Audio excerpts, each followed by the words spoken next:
बायसी के राजद विधायक सैयद रुकनुद्दीन के ऊपर लगे मारपीट व आपत्तिजनक पदार्थ पिलाए जाने के मामले में नया मोड़ ले लिया है। विधायक ने अपने कार्यालय का सीसीटीवी फुटेज जारी किया है, जिसमें घटना के समय अपने कार्यालय में उपस्थित दिख रहे हैं। वहीं पूरे मामले को लेकर विधायक सैयद रुकनुद्दीन अहमद ने कहा कि घटनास्थल उनके कार्यालय से 1 किलोमीटर दूर है और जिस वक्त एफआईआर में समय बताया गया उस वक्त वे कार्यालय में थे, तो घटना कैसे कर सकते हैं। उन्होंने कहा कि चुनाव नज़दीक है, विकास देखकर विरोधी पागल हो गए हैं, इसलिए गलत इल्जाम लगा रहे हैं। वहीं अब विधायक के समर्थन में जनप्रतिनिधि भी उतर आए हैं और विधायक पर लगाया गया गंदा आरोप ओछी राजनीति का परिचय बताया है। बायसी से सिटी हलचल न्यूज के लिए मनोज कुमार की रिपोर्ट। आश्चर्य और खेदजनक बात है और राजनीतिक षड्यंत्र के तहत हमारी राजनीतिक छवि को घुलमिल करने का हमारे विपक्षियों द्वारा अथक प्रयास है। घटना के समय को प्राथमिकी में 6:30 बजे दर्शाया जाता है। मैं अपने आवास बायसी से 7:05 में अपने गांव के लिए निकला और बायसी से हमारे गांव की दूरी लगभग 1 घंटे की है, जो आप लोग भी भली भांति जानते हैं। और न मैं घटनास्थल में था, न मुझे घटनास्थल की कोई जानकारी है। और पेशाब पिलाने जैसे हरकत जो क्रूएल हार्टेड लोग होते हैं, निर्दय लोग होते हैं, बड़ी शर्मसार बात है कि इंसान को इंसान पानी पिलाता है और पेशाब पिलाना, ये तो कहीं ना कहीं किसी न किसी रूप में ये बहुत ही गिरे हुए राजनीति का षड्यंत्र है। और उसमें हमारे तीनों भाइयों को, जिसमें से एक भाई हमारा घर में उपस्थित भी नहीं था और उसको अभियुक्त बनाया गया।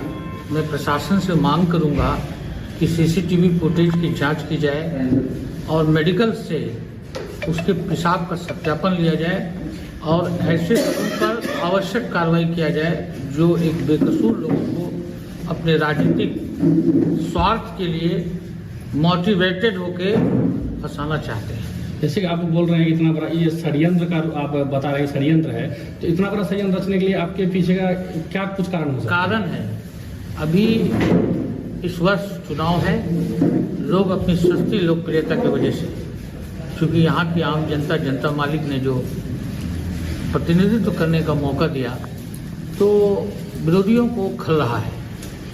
क्योंकि जनहित के कार्यों को देखकर, विकास के कार्यों को देखकर लग रहा है कि हम लोग कैसे लोकप्रिय होंगे, तो इसकी तुच्छ राजनीति इसकी प्रतीक है। जैसे कि उसको देखा जा रहा है कि चोट तो उनको लगी है, कई जगह तो हड्डी भी टूटा है। वो तो मैं बोल रहा हूँ कि मार्केट में बहुत साइड से मारपीट हुई थी और इन्होंने भी एक दूसरे लड़के का पैर तोड़ा था। वो भी बायसी थाने में प्राथमिकी दर्ज है। यहाँ के स्थानीय डॉक्टरों ने उन्हें भी जीएमसीएच पुणे रेफर किया है।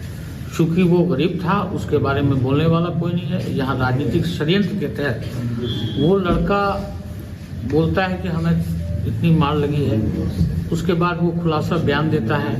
मामला हाट बाजार में लड़ाई झगड़े का है, वो जमीन से रिलेटेड मामले पर बयान देता है। ये तो बड़ी आश्चर्य की बात है। ये सबसे बड़ी बात है, जदयू या राजद, इसकी कोई लड़ाई नहीं है। लड़ाई तो अपने वर्चस्व की चाह रहा है कि मैं बड़ा तो मैं बड़ा, इसके लिए दूसरे को बदनाम किया जा रहा है। और जहाँ तक सैयद रुकनुद्दीन के परिवार का सवाल है, मेरे बाबूजी के जमाना से उससे दोस्ती है और मैं जानता हूँ। भगवान ने उसको अपना ही इतना दौलत दिया, उसको ही समेट ले तो काफी है, कई पीढ़ी तक खाएगा, उसको पता नहीं है। ऐसे राजनीति थोड़े होता, राजनीति में विरोध होता है। राजनीति नीति का आप विरोध करिए ना, किसी को पर्टिकुलर आप ऐसा है वैसा है। आज तक तो हम देखे हैं कि विधायक सैयद रुकनुद्दीन से, चूंकि मैं उम्र में बड़ा हूँ, बड़ा भाई का दर्जा भी देता है। अगर कभी मैं डांट देता हूँ तो चुप होता है और कभी कुछ उसके दरवाजे, यहाँ तक देखे उसके दरवाजे पे कोई गाली दे के आता है, बोलता है अरे थोड़ा हम सार भगवान चीज गाली दिलो वोट चाय पिए लेते। ये 1 लाख लोगों में कहाँ हो सकता है?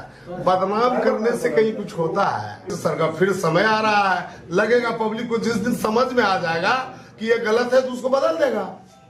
इसमें उलझ जुलझ बात का बयान देने का क्या मतलब है? और किसी भी चीज की सत्यता को जानने के बाद ही बयान देना चाहिए, नहीं तो आप उठल्ले हो जाइएगा।